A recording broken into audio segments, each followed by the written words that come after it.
Eu vou lançar a minha rede ao mar, pra muitas vidas alcançar. Eu quero alma, eu tenho vida de adorador. Eu ouço a voz do meu Senhor e Ele pede almas. Eu vou lançar a minha rede ao mar, pra muitas vidas alcançar. Eu quero almas, eu tenho vida de adorador. Eu ouço a voz do meu Senhor e Ele pede almas.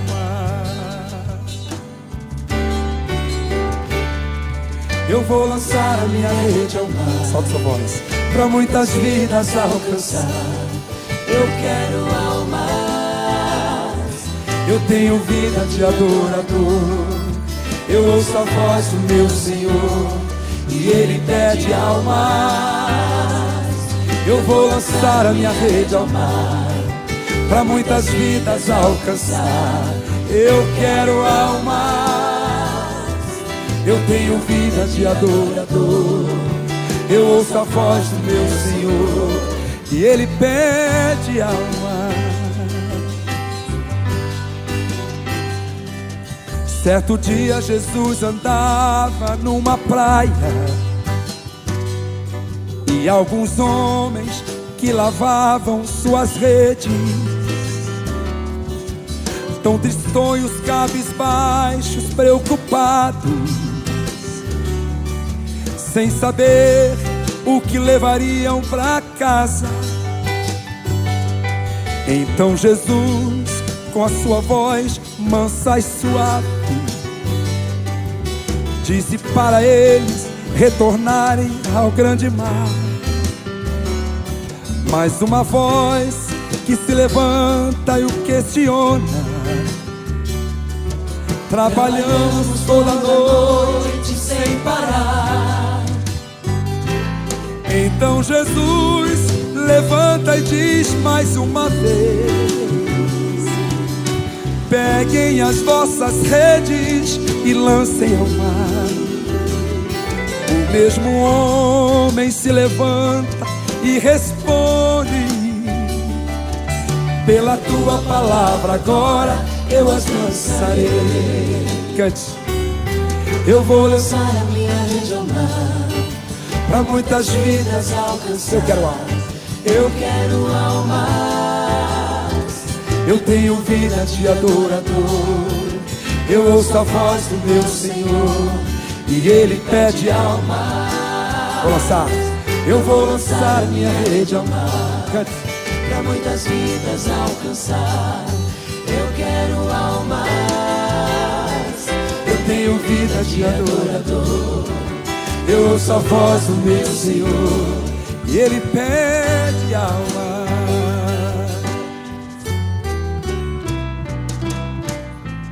Você precisa ganhar almas para Jesus. Você precisa ser um pescador de almas.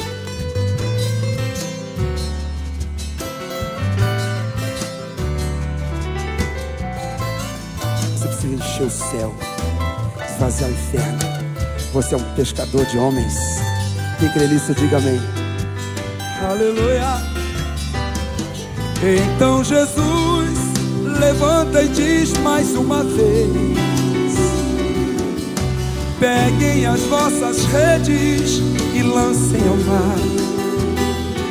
O mesmo homem se levanta e responde: pela tua palavra agora eu as lançarei. Eu vou lançar. Eu vou lançar a minha rede ao mar, cante, pra muitas vidas alcançar. Eu quero almas, eu tenho vida de adorador.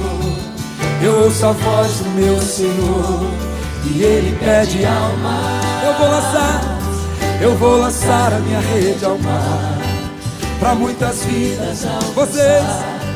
Eu quero almas, eu tenho vida de adorador. Eu ouço a voz do meu Senhor e Ele pede alma. Só vocês. Eu vou lançar.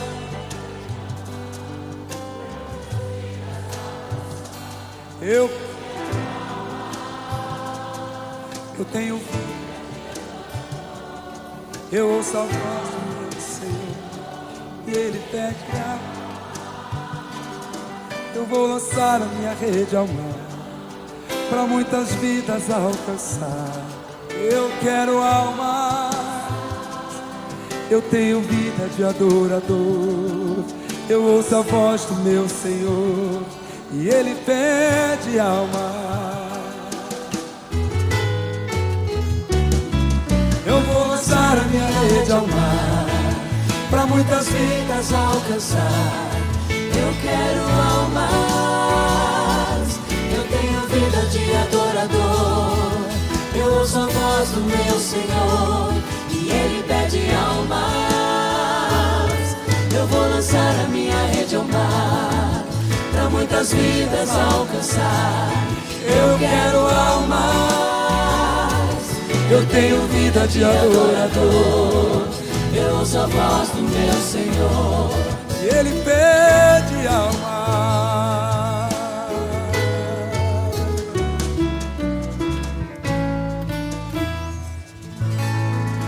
Aleluia! Glória a Deus!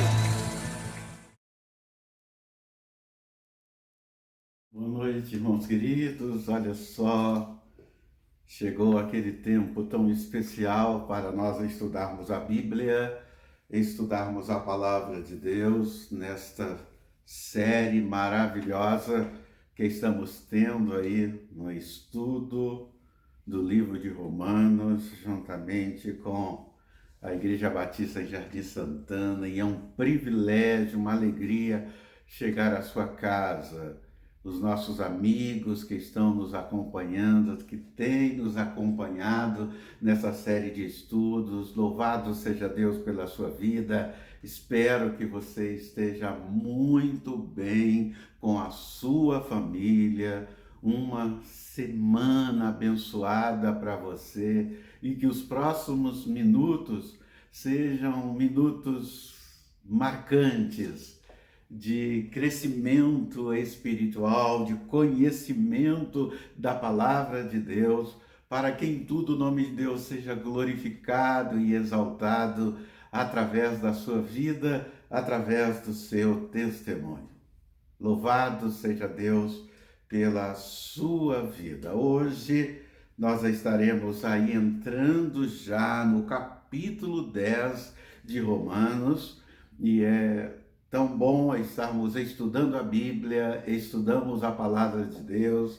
Esse alimento espiritual está chegando à sua casa, chegando para você. Isso é maravilhoso, isso é muito bom. Hoje, mais uma vez, eu divido o estudo com o pastor Marcos, um privilégio, uma alegria, depois de 2 estudos na sequência, trazendo aqui a palavra sozinho. Novamente eu estarei trazendo e dividindo esta responsabilidade e abençoando a sua vida também através do estudo, através do fechamento, de todo o resumo do capítulo que o pastor Marcos estará fazendo com vocês. Que Deus nos abençoe. Hoje, olhando para o capítulo 10, eu quero que você esteja aí com a sua Bíblia aberta.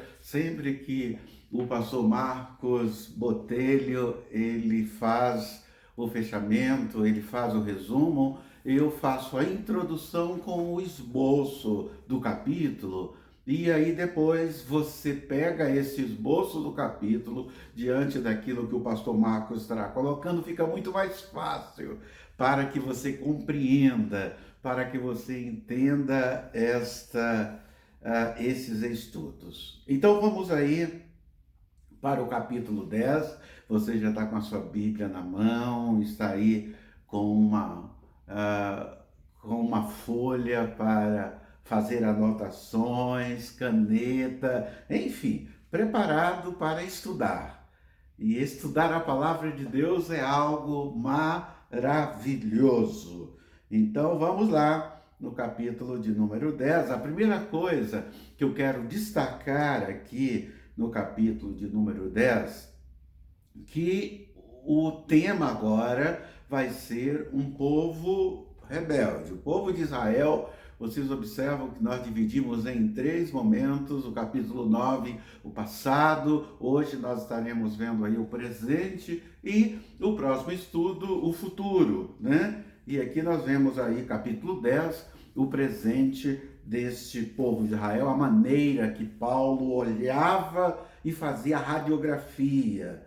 Ele via esta situação diante dos seus olhos. A primeira coisa é que para os israelitas que procuravam ser justificados através da lei, através da Torá, na verdade a lei no Antigo Testamento e para o povo de Israel são os 5 primeiros livros do Antigo Testamento, e começando por Gênesis, né? E aí vocês observam esses 5 primeiros livros que são chamados a Torá, que também chamamos de Pentateuco. Pentateuco é uma palavra grega que significa, né? Penta significa 5 e teuco livros, 5 primeiros livros da Bíblia. E os israelitas aqui, eles tentavam ser justificados por essa lei.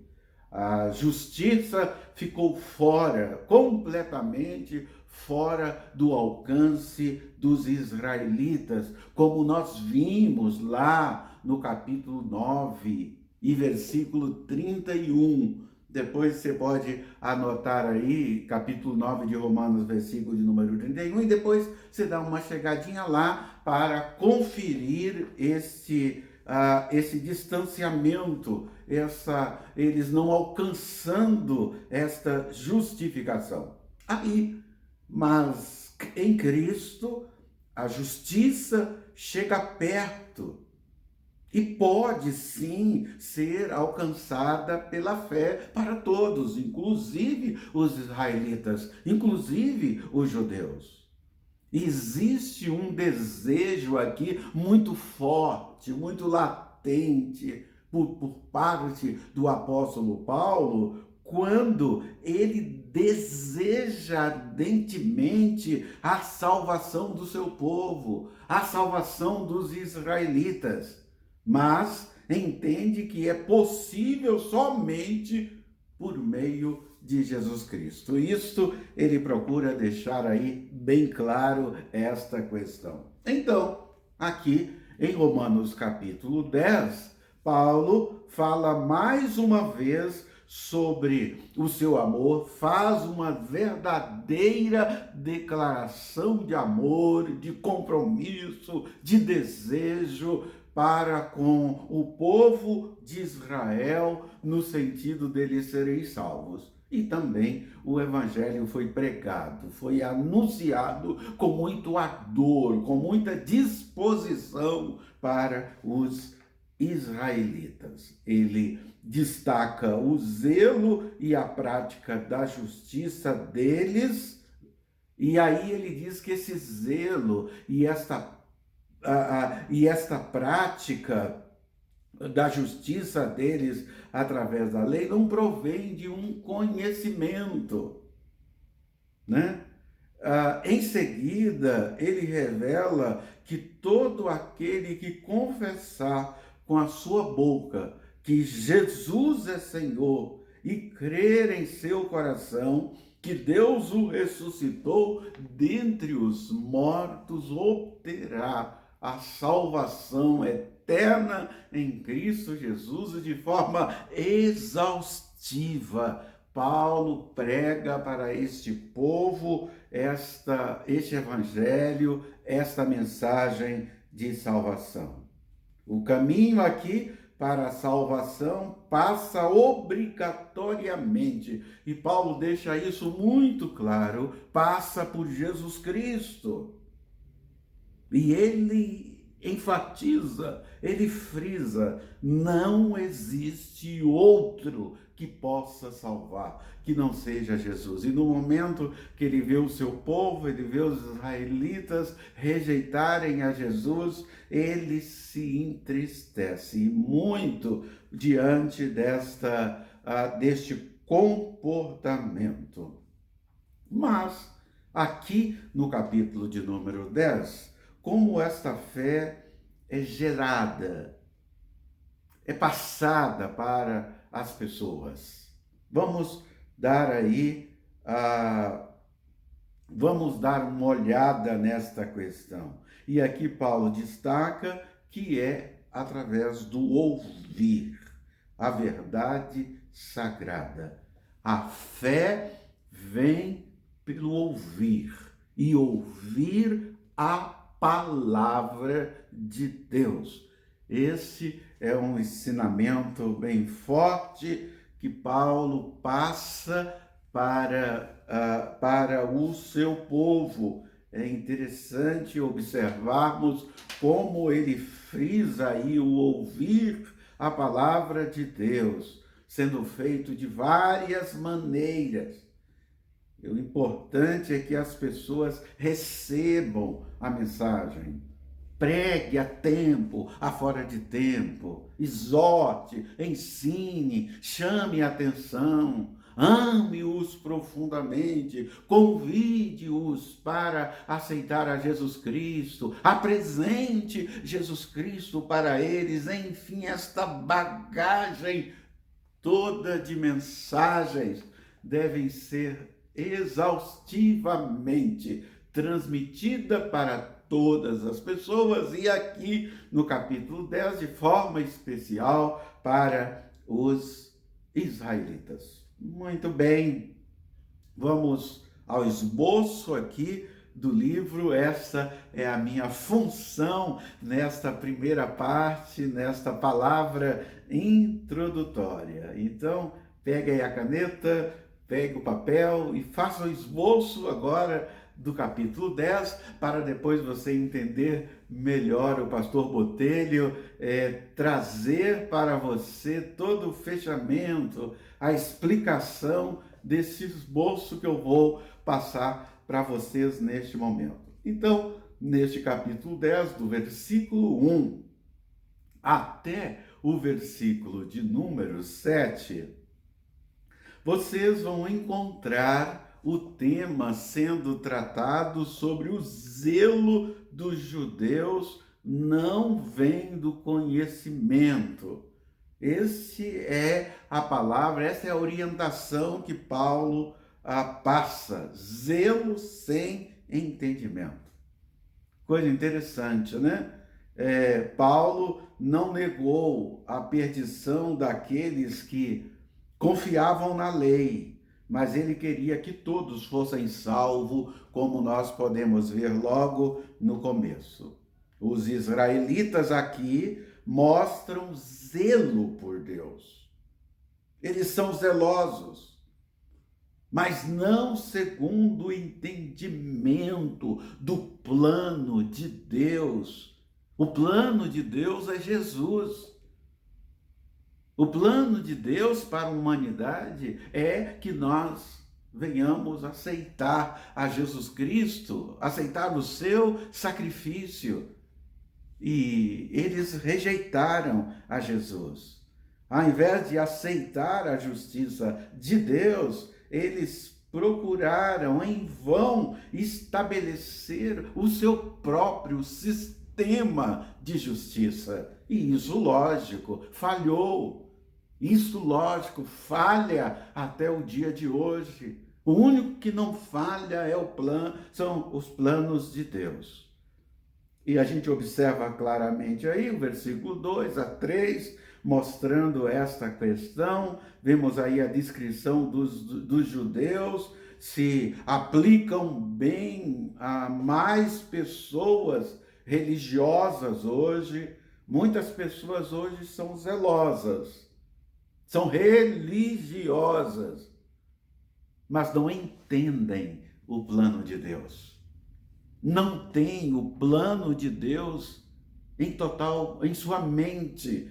ao ponto de poder colocar Deus como o único Deus, aceitar Jesus Cristo como o único que pode nos salvar, que pode nos dar uma salvação e segui-lo, se tornar discípulo, ser servo, fazer a vontade desse Deus maravilhoso e magnífico. O segundo grupo, a segunda parte aqui do capítulo 10, olha aí na sua Bíblia, observe do versículo 8 até o versículo de número 13, e nesses versículos, nessa parte da divisão do capítulo, o texto trabalha a questão do entendimento. Quem invocar o nome do Senhor Jesus será salvo. Este é o assunto que vai começar a ser trabalhado agora do versículo 8 até o versículo de número 13. Você vai fazendo aí a leitura dos versículos e podem observar isto. A única salvação é Jesus. E ponto final. Paulo trabalha esta questão. Conforme a lei, aquele que pratica a justiça viveria, mas ninguém, exceto Jesus, é claro, alcançou a perfeição sobre a lei. E ele vem e cumpre, Jesus vem e cumpre isso por quê? Porque ele não tinha pecado. Versículos 5 a 8, Deus enviou Cristo pela graça e não pela lei. Olha só o que diz aí o versículo 5 até o versículo de número 8. Trabalha essa salvação, não depende da obediência perfeita da lei, e sim da fé depositada em Cristo Jesus, o nosso Senhor. Simples, desta forma, desta maneira. Se você observar aí o versículo 9 até o versículo de número 11, você vai perceber claramente esse ensinamento. E é maravilhoso termos a compreensão da natureza universal do Evangelho. A natureza universal do Evangelho exige que ele seja pregado, anunciado, testemunhado, estas boas novas chegando a todas as pessoas. É assim, desta forma e desta maneira que é apresentado aqui por Paulo. O terceiro divisão desse esboço vai do versículo 14 até o versículo de número 17, e desse versículo 14 até o versículo de número 17 diz que a fé vem pelo ouvir a palavra de Deus. E aí Paulo trabalha esta questão de uma forma magnífica, de uma forma maravilhosa. Ele fala que a fé cresce somente quando a palavra é pregada. Se a palavra for pregada, essa fé vai crescer, ela vai chegando, ela vai imunizando as pessoas. É muito parecido com a questão que nós estamos vivendo, essa pandemia que nós estamos vivendo e como nós almejamos pela chegada da vacina. E à medida que a vacina chega e vai chegando a todas as pessoas e que todos estão sendo vacinados, a gente percebe que só assim as pessoas serão imunizadas e esta peste, esta doença, ela estará diminuindo. Vai diminuindo até o ponto de nós podermos voltarmos a ter vida com qualidade. A fé que nós depositamos em Cristo Jesus é a mesma coisa. À medida que nós lemos a palavra de Deus, à medida que nós estudamos esta palavra, as pessoas pregam essa palavra para as pessoas, eles estarão recebendo essa vacina espiritual, eles estão sendo imunizados também. E eles passam a ter uma qualidade de vida magnífica, uma qualidade de vida maravilhosa. Agora eles têm novamente liberdade para ir e vir, porque chegou a palavra. Conhecereis a verdade e a verdade dá liberdade para vocês. É o que, no tempo que nós estamos vivendo aí em relação à saúde física, é que nós também, muitos estão aguardando, muitos estão esperando. E o último tópico aí, do versículo 18 até o versículo de número 21, Paulo vai trabalhar nesse esboço como Israel recebeu a mensagem. De que forma Israel recebeu essa mensagem? E ele começa a dizer que os israelitas não devem se admirar de Deus ter oferecido a salvação aos gentios. Isso não deveria ser nenhuma surpresa para os israelitas. Paulo começa a ensinar isto. E ele começa a lembrar aos israelitas que ele falou disso por meio dos profetas do Antigo Testamento, versículo 19 ao versículo 20. Deus não esqueceu de Israel em nenhum momento. Os israelitas se mostraram rebeldes e esqueceram de Deus, o versículo de número 21. E aí nós concluímos este capítulo de número 10, enfatizando a fé vem se ouvir, dar ouvidos, é entender, é compreender o plano de Deus, coisa que os israelitas fecharam os seus corações, os seus entendimentos e se seguraram, né, na tradição religiosa e não deixaram que a mensagem nova da graça de Jesus Cristo pudessem atingi-los.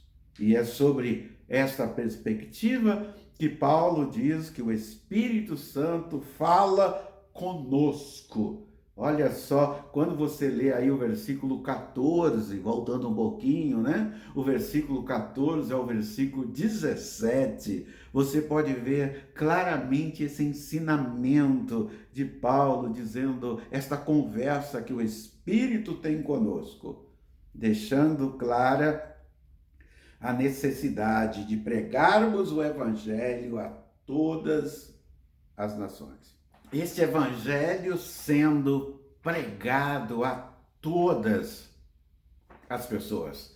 É tão bom quando nós podemos sim ter esta consciência muito clara daquilo que a palavra de Deus tem para nós. Vamos nos preparar agora para o fechamento deste estudo, depois desta introdução, meio longa, mas a introdução feita.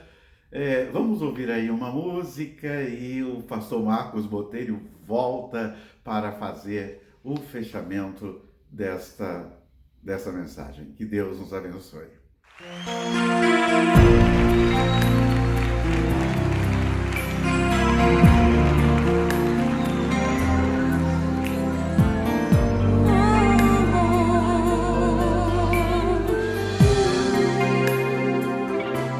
Vem restaurar o meu altar diante do meu Deus. Eu vou me quebrantar e permitir o teu agir. Sem ti eu nada sou.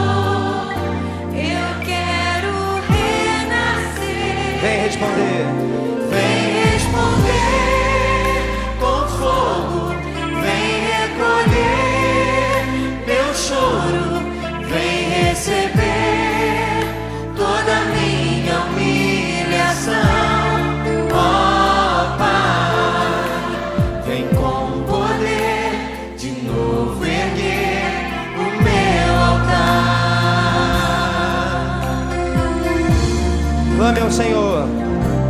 vem restaurar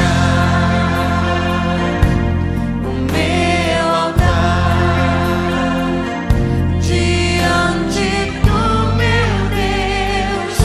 Eu vou me quebrantar e permitir o teu agir. Sem ti eu nada sou. Eu quero renascer. Vem responder com fogo, vem recolher meu choro, vem receber toda a minha humilhação. Ó Pai, vem com poder de novo erguer o meu De todo seu coração, clame mais uma vez. Vem responder com fogo, vem recolher meu choro, vem receber toda a minha humilhação. Ó Pai, vem com poder de novo erguer o meu altar.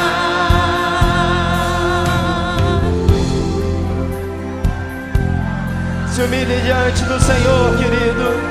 Se prostre diante do altar de Deus. Se renda aos pés da cruz. Segunda Crônicas, no capítulo 7, no versículo 14, diz: E se o meu povo, que se chama pelo meu nome, se humilhar e orar e buscar a minha face e se desviar dos seus maus caminhos, então eu ouvirei do céu e perdoarei os seus pecados e sararei a sua terra. Levanta a sua mão, querido. O Brasil é do Senhor. Clame por restauração nesse momento. Vem restaurar o meu altar diante do meu Deus. Eu vou me quebrantar e permitir o teu agir. Sem ti eu nada sou. Eu quero renascer. Vem responder com fogo, vem recolher meu choro, vem receber toda a minha humilhação. Ó Pai, vem com poder de novo erguer o A última vez, meu clame ao Senhor. Vem responder com fogo, vem recolher meu choro, vem receber toda a minha humilhação. Ó Pai, vem com poder de novo erguer o meu altar. Vem com poder de novo erguer o meu altar. Clame a última vez. Vem com poder de novo erguer o meu altar.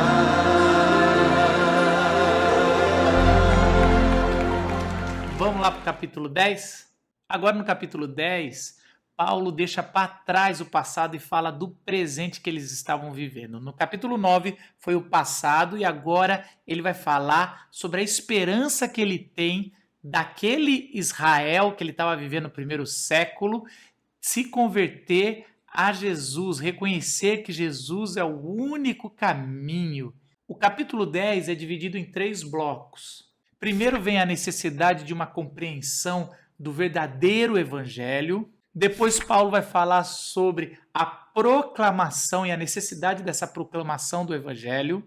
E terceiro, Paulo vai falar sobre essa resposta de fé que os gentios já começaram a ter e que ele deseja muito que os israelitas também respondam em fé à mensagem do Evangelho. Nos primeiros versículos, Paulo vai falar sobre a vontade que ele tem de Israel conhecer o Evangelho e conhecer o Cristo, o Messias libertador.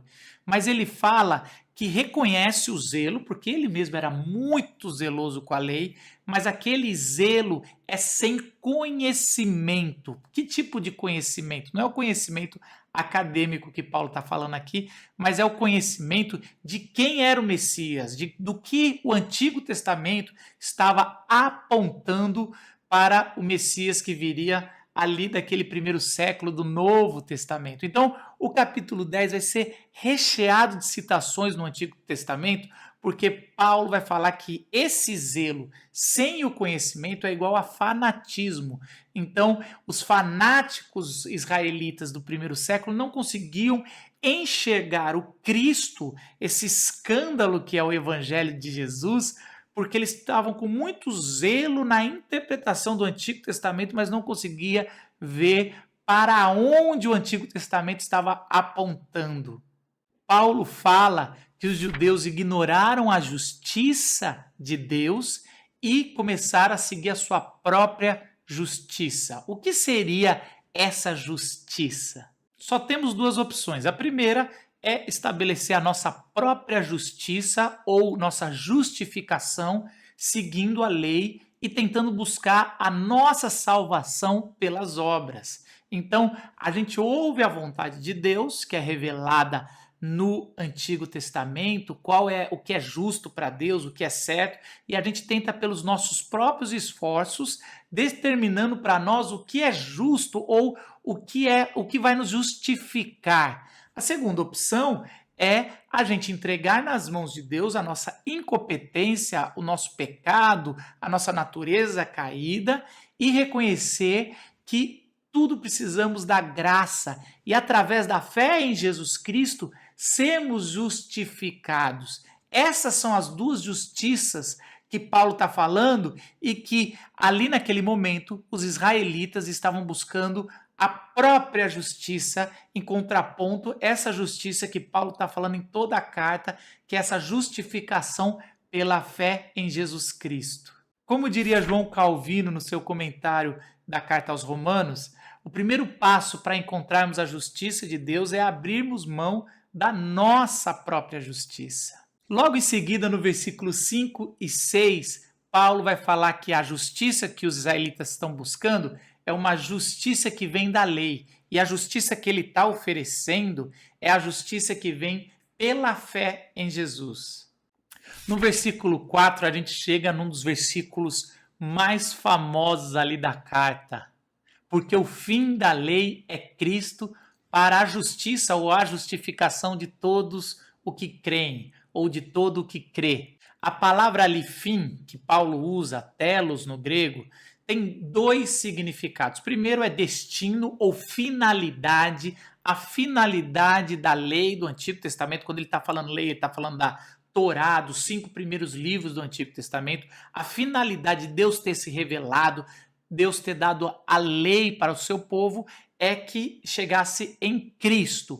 Mas também telos representa como o fim, como o ponto final, chegou e se cumpriu. Então, também quer dizer como algo que Jesus está colocando um ponto final. E os dois significados estão corretos. A finalidade da lei do Antigo Testamento é Cristo, mas quando a gente vai ler toda a carta, também o fim da lei é Cristo. Não como os antinomistas queriam, que não vale mais nada da lei, mas como Cristo que cumpriu. Então, o que Paulo está dizendo é que a justificação que o povo achava que traria, a lei não traz mais. Ele já falou que a lei trouxe a morte. A lei é boa, mas ela trouxe a morte quando se junta com nossas sarx, né? Quando se junta com a natureza caída. E que agora a nova justiça é pela fé em Cristo e não mais pela lei. Então Cristo também é o fim da lei, é o fim do Antigo Testamento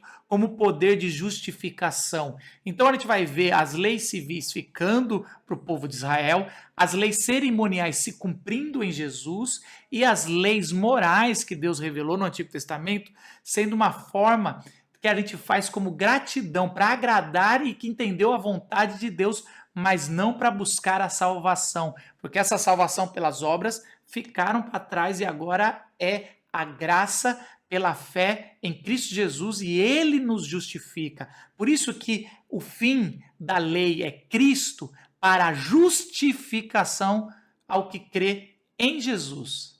Agora Paulo, do versículo 5 ao 13, ele vai falar das formas de justiça, como os israelitas estavam vendo errado a justiça e a justificação e como Cristo trouxe uma nova justificação. Então ele vai fazer uma antítese entre a justiça que a lei traz e a justiça que Cristo traz. E é interessante que agora Paulo vai trabalhar da justiça da lei e a justiça de Cristo citando Moisés e Moisés, Moisés de Levítico e Moisés de Deuteronômio, dizendo, olha, sempre esteve lá os dois, mas agora a gente vai ver essa justiça feita em Cristo Jesus. A primeira citação é Levítico 18:5. O homem que fizer estas coisas viverá por meio delas. O que Paulo quer dizer com essa citação é dizendo, se você faz da lei a sua justificação, você vai ser julgado, você vai viver de acordo com essa regra que você fez. E essa regra não deu certo. Paulo confirma este princípio quando ele fala em Gálatas 3:12 que a lei não é baseado na fé. Ao contrário, quem parte dessas coisas, por ela viverá. Mas Paulo vai falar muito na carta aos Gálatas e também aos Romanos, que a gente está lendo, que é evidente que ninguém pode ser justificado pela lei. Em contrapartida a essa tese, Paulo vai falar que Moisés também escreveu Deuteronômio 30:14, mas o que ela diz, a palavra está perto de vocês, está em sua boca e em seu coração. Paulo começa fazendo a contraposição da justificação pela fé de Deuteronômio 30, falando do contexto. Ele fala, ninguém pode falar que pode subir no céu como se fosse lá, ir até o céu para trazer Deus até aqui, ou Cristo para encarnar, ou ir até as profundezas como você ir até a morte, o Sheol, e trazer Jesus para ressuscitar. Paulo está deixando claro que isso já aconteceu e é uma blasfêmia se você exige isso, porque Deus já mandou o seu filho, ele já morreu na cruz e Deus Pai o ressuscitou no terceiro dia. Então, está muito perto, é só declarar, e pela boca que se declara que Jesus é o Senhor, pelo coração, a gente vai ver isso mais para frente, ele fala, você só precisa ter um coração e uma boca para declarar que Jesus é o Senhor e você vai ser salvo e vai ser justificado pela fé. E é exatamente no versículo 9 que Paulo faz um resumo dos credos sobre salvação.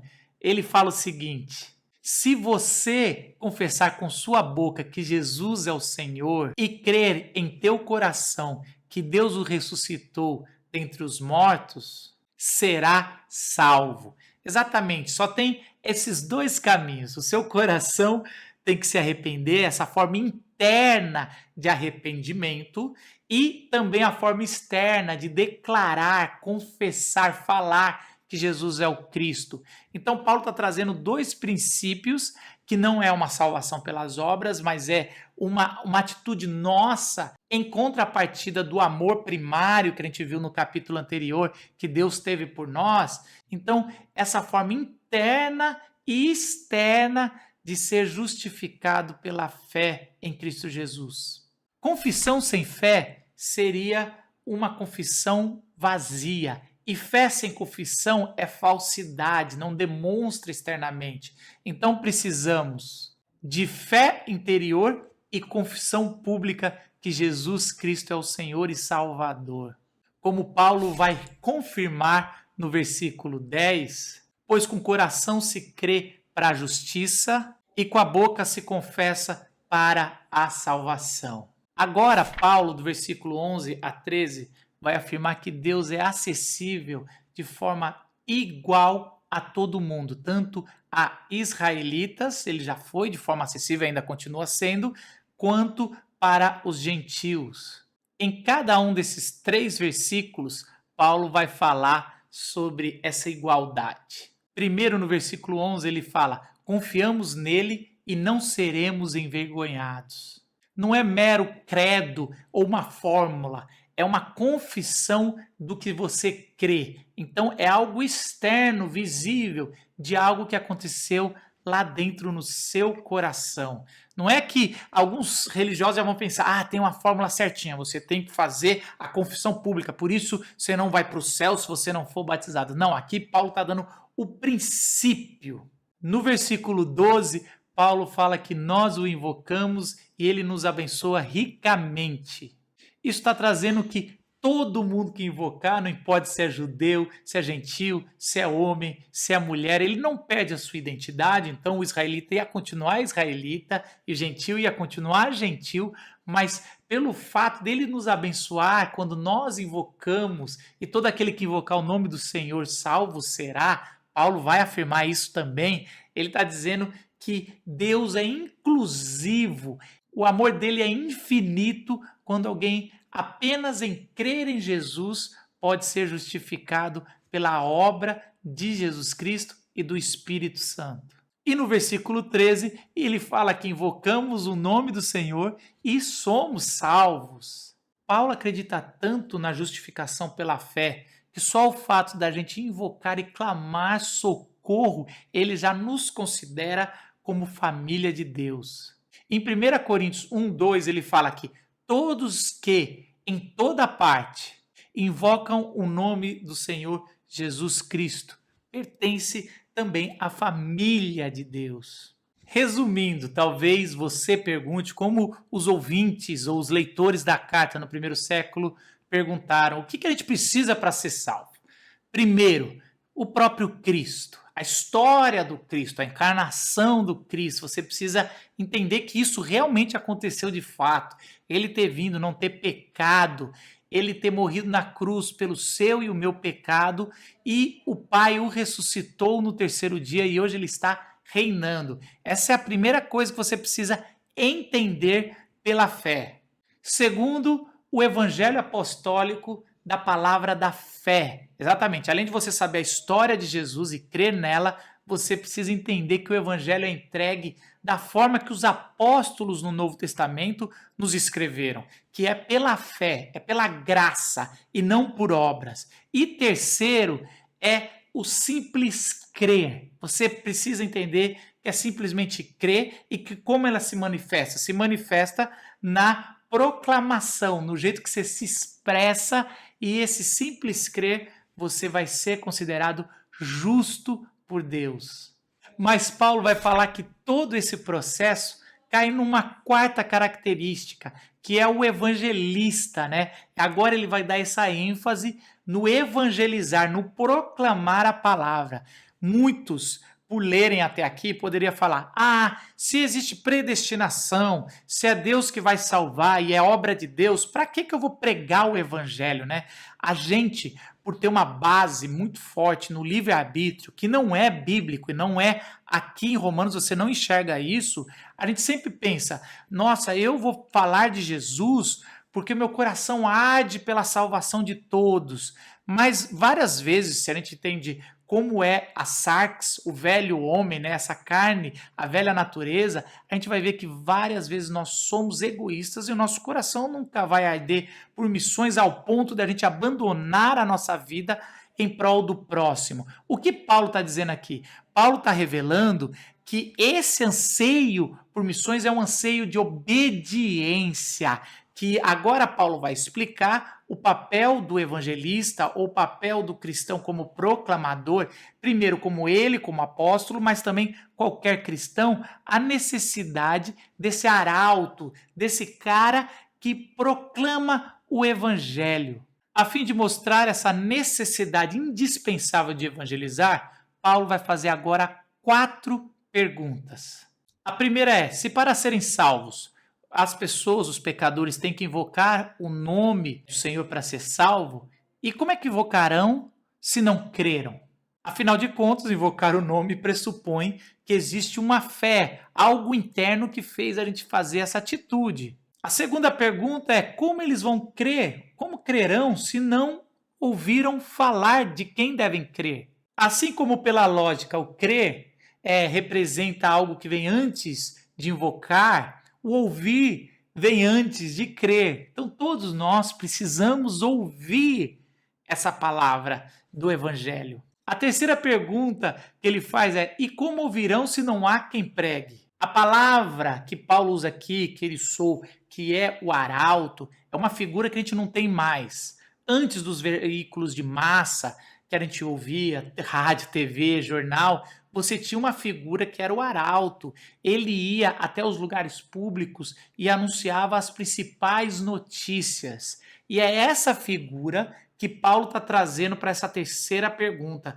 Como eles ouvirão se não tem a notícia, o arauto, a pessoa que se propôs como vida levar essa comunicação, levar as boas novas? E a quarta pergunta é: como pregarão se não foram enviados? Paulo não especifica aqui como deve ser enviado, mas como Paulo usou aqui a palavra apostelon, que representa muito o papel do apóstolo, que é ir e levar pela primeira vez essa mensagem, ou plantar uma comunidade de fé comunicando as boas novas, ele está dizendo claramente, como uma autodefesa: olha, precisa ter gente como eu e vocês precisam sustentar gente assim o tempo todo. Não é porque vocês estão bem aí na capital do mundo, em Roma, que vocês não precisam continuar investindo de missões o tempo todo, mas não só os apóstolos. Aqui ele não está se limitando aos apóstolos, ele está abrindo para todos os mensageiros, porque todas as igrejas tinham os seus missionários. Isso traz uma coisa muito importante para mim e para você. A gente não pode só pensar no nosso bairro, a gente não pode só pensar na nossa cidade, na nossa igreja local. Missões é uma responsabilidade de todo cristão, e não só uma responsabilidade de todo cristão, mas toda igreja local, mesmo que esteja tudo evangelizado aqui, nós devemos contribuir e levantar entre nós pessoas específicas que vão ser arauto das boas novas, que vão enviar missões. Então, o tempo todo, às vezes a gente faz os nossos congressos de missões, mas a igreja deveria viver essas missões o tempo todo, e toda a comunidade de fé deveria ter uma verba separada para sustentar missionários em campo que estão evangelizando, levando o evangelho pela primeira vez em lugares inóspitos, em lugares incomuns, ou para pessoas que ainda não receberam o evangelho. Aqui no Brasil a gente tem os ribeirinhos, a gente tem os ciganos, tem vários públicos não alcançados no Brasil, que é interessante você entrar em sites de missões e ver, e como você pessoalmente, não só sua comunidade, pode investir em missões, ou você mesmo falar: eis-me aqui. E aí você já sabe, Paulo vai falar muito sobre a responsabilidade de se tornar um missionário ou um apóstolo, no sentido não de quem escreve a Bíblia inspirado, definitivo, mas um apóstolo como alguém que está levando o evangelho. Agora, no versículo 16 até o 21, Paulo vai falar o porquê da incredulidade de Israel. Ele abre essa sessão falando: no entanto, nem todos os israelitas aceitaram as boas novas. Ele vai citar Isaías falando: Senhor, quem creu em nossa mensagem? Ele está mostrando que não só ali, para os israelitas, por pessoas que deveriam aceitar, não estavam aceitando a mensagem que o apóstolo Paulo e os apóstolos estavam falando, mas desde o Antigo Testamento, Isaías já escreveu isso.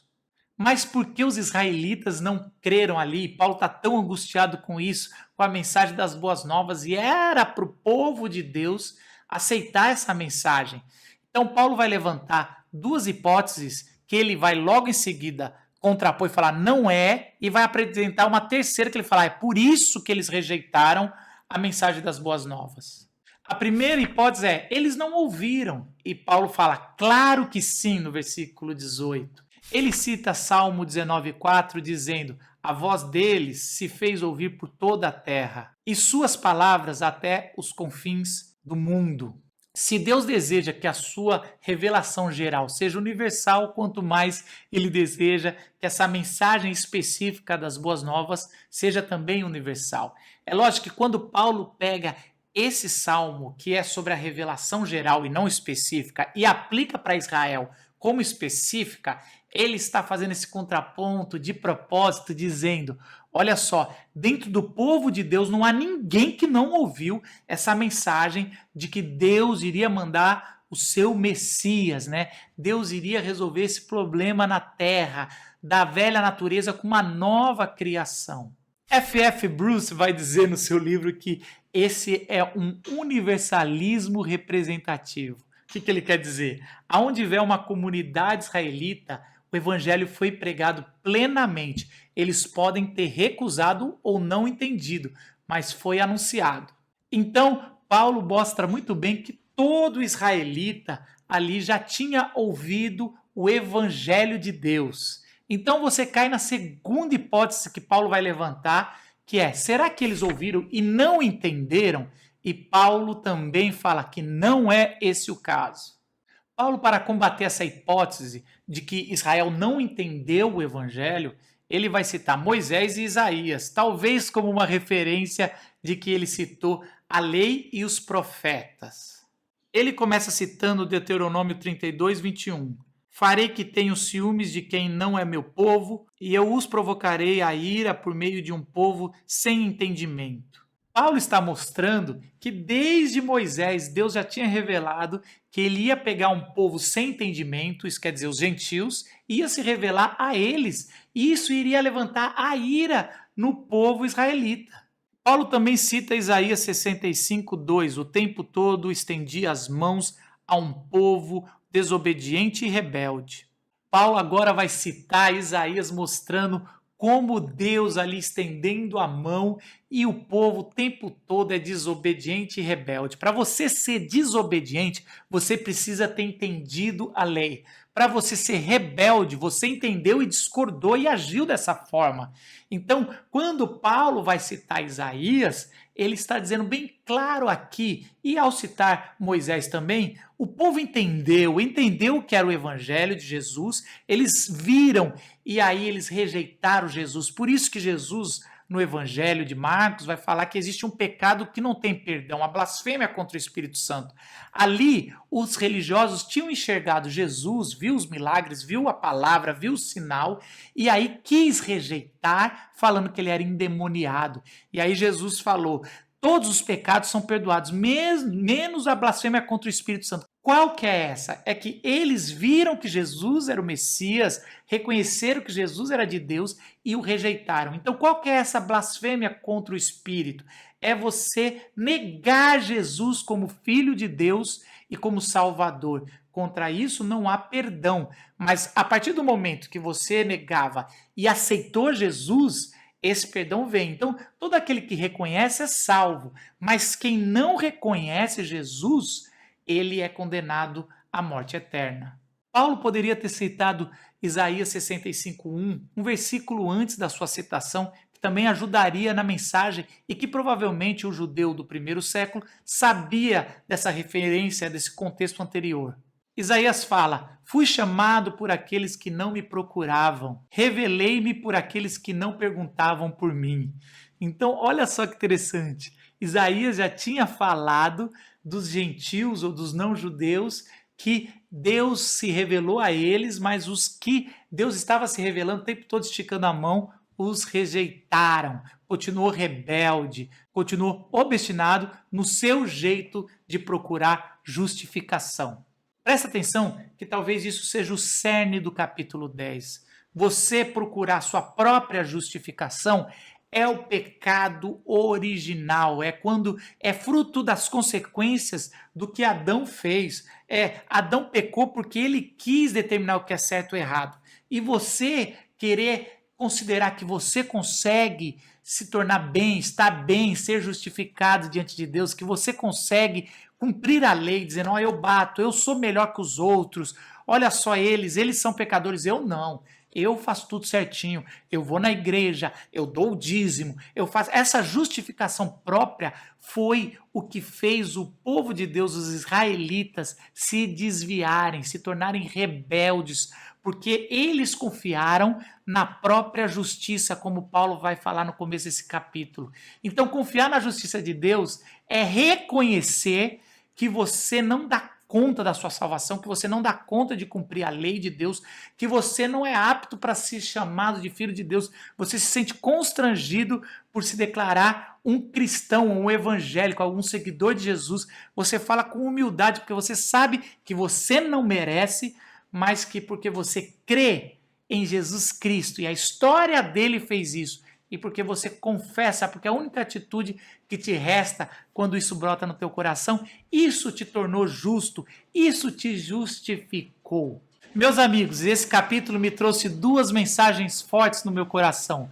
Primeiro, a responsabilidade que nós temos em ser arauto, na igreja local e também como indivíduo, de evangelizar e falar das boas novas a todo mundo. Essa é uma responsabilidade e uma ordenança do nosso Senhor Jesus Cristo. Ele fez isso nos últimos momentos aqui, antes de subir aos céus. Ele falou: vão, façam discípulos, levem as pessoas à proclamação pública, ao batismo em nome do Pai, do Filho e do Espírito Santo, e também ensinem a obedecer, a guardar as Escrituras, e Ele estará com a gente. Essa responsabilidade, ela é minha e sua. E a segunda coisa que veio no meu coração é que privilégio de ter tido um arauto, alguém que fez isso e falou para mim. No meu caso, foi meu pai e minha mãe. A maior alegria da minha vida é que Deus levantou os meus pais. Mas quem foi a pessoa que evangelizou você? Coloque aqui nos comentários também, como uma homenagem da pessoa, aquele homem e aquela mulher que falou de Jesus Cristo, foi o arauto de Deus, falou das boas novas, e a alegria de você já ter entendido essa mensagem e crido no teu coração e confessado com a tua boca. Que Deus te abençoe e a gente se vê no capítulo 11. Tchau! Ah, queridos irmãos, como esse livro de Romanos, esses capítulos, já chegamos agora, capítulo 10, você ouviu aí toda essa explanação que o pastor Marcos fez para nós, e como é edificante, como é abençoador. Que Deus esteja abençoando vocês, esteja nos dando a sabedoria de explicar a palavra com fidelidade. Uma semana abençoada a todos vocês. E queremos encerrar orando ao nosso Deus, buscando a graça do Senhor sobre a sua vida. Pai querido, Deus bondoso, eu quero glorificar a Ti, eu quero louvar a Ti, ó Deus, por tudo que nós ouvimos, essa palavra que fique no nosso coração e que esta liberdade, ó Deus, que temos, essa qualidade de vida, essa expectativa de uma vida além do que nós vivemos aqui neste mundo, seja estabelecida claramente na nossa vida por entendimento e compreensão do plano que o Senhor tem para com a humanidade. E que a bênção do Senhor esteja sobre todos nós. Amém. Deus te abençoe, meu irmão. Nós iremos no próximo encontro trabalharmos o capítulo de número 11, fecharmos essa questão agora futurística de Israel, e eu tenho certeza que esse será um bloco muito significativo para a nossa compreensão. Até o próximo estudo. Fique aí encerrando este culto com mais uma música maravilhosa. Que Deus nos abençoe. Até a próxima.